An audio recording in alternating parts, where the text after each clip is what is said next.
Hey, what's up guys, it's Dom from Whole Printing Inc. In today's really quick video, I want to share with you guys how to fix scorch marks when heat pressing.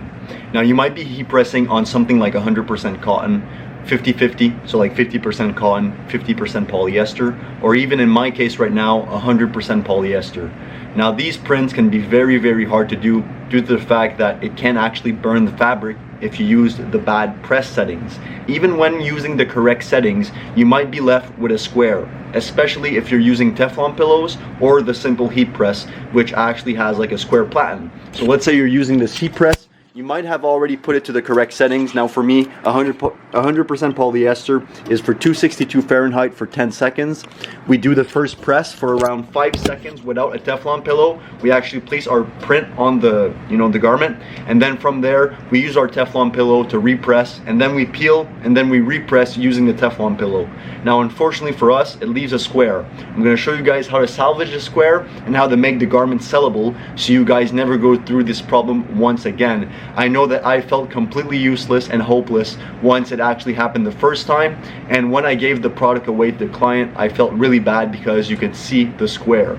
Now this never happens any time again, and we're really grateful to have this solution available to everyone, and it's very simple. You're going to need two things for this. Well, one thing technically, but ideally you're going to have already your Teflon pillows if you're doing a small print, or the big one if you're doing a back print, and obviously your heat press. But you're also going to need a simple iron. You might have one of these lying around at your house, or you can actually go ahead and click the first link in the description. It's going to bring you to this little mini press. I don't use the circuit one, or however you want to say this. I use the off-brand one, and it works completely fine, and you're going to save some money.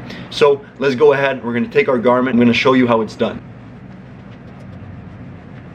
So we're going to be doing a back print. There's already the front print here, as you guys can see.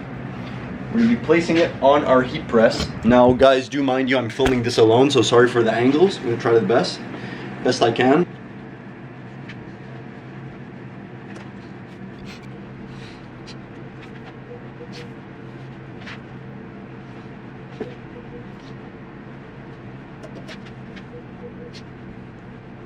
Now that the print is placed, we're simply going to press it for around 5 seconds at the same degrees that I showed you, just to make sure that it sticks to the garment properly. Now the next step, once this is done, we just want to use our Teflon pillow and slide it under the print.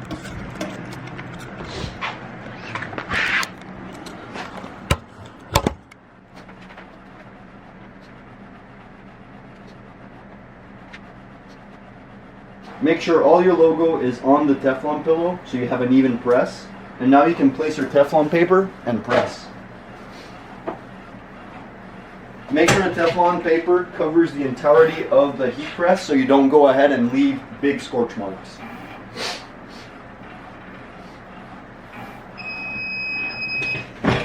Now we're going to use this plaque as usual to tap down the print to make sure when we peel everything goes down smooth. So for polyester fabrics, I like to hold the garment when I'm peeling. It gives me a nicer peel, and I go with consistency and confidence. Now the next step for me, I'm going to use a lint roller because there's some excess debris on the garment after pressing. As so, do the four corners especially. We're going to place our garment more on the Teflon pillow because it has moved when we peeled it. Now that everything is on the Teflon pillow, and I confirmed that by touching it, I'm going to go ahead and actually repress the garment for the same time, at the same temperature and same pressure. Alright guys, now once that is done, you can remove your Teflon pillow and your Teflon paper, put that to the side, and we're going to go ahead to the most important step on how to salvage this square box that has gone around your logo. So, I'm going to place the garment on this table right here. Now since we're using proper settings and everything, the print is, well, the box is barely visible, so that's already a good thing. So you might not even be able to see it on the camera. I'm going to try to actually go ahead and just bump this up. It's very hard to see guys, but you can see that there's a square line going across. And basically how to salvage this is very simple. We're just going to go ahead and use this Cricut knockoff brand. And we're going to hold our garment with one hand, and we're actually just going to do spirals. spirals on, and use the low setting, guys, obviously. You don't need much heat here. And you're just gonna swirl around, starting where the square starts and going on the outward of the garment. And this basically what it does, it makes everything smoother, so you don't see a obvious line or square, making your prints salvageable and sellable. This adds an extra step, but in my opinion, it doesn't take enough time and the results are immaculate.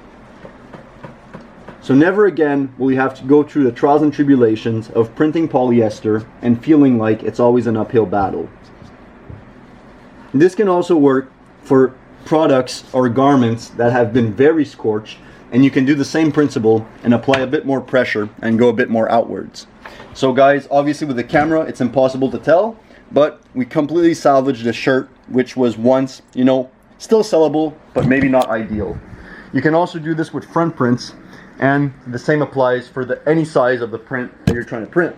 So that was pretty much it, guys. If you found this video somewhat helpful, make sure you leave a like, comment down below, and subscribe if you're new. This was Dom from Hole Printing Inc. Make a print you'll never forget.